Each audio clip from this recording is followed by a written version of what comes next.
In today's video, I am going to teach you how to use drawing tools on Pepperstone. To begin, make sure you are already logged into your Pepperstone Trader platform. Once you are inside the platform, open the chart where you want to add your drawing tools.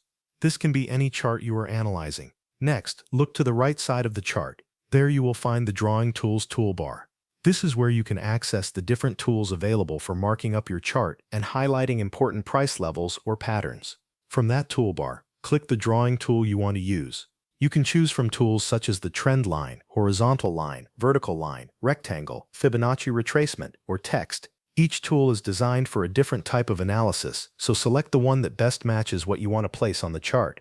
After selecting your tool, move your cursor onto the chart area. Depending on the tool you chose, you will either click once or click and drag to place it. For example, a line or shape may require you to click and drag across the chart, while a text label or a single marker may only need one click. Once the drawing is positioned where you want it, release the mouse button to complete the action. Your selected drawing should now appear on the chart.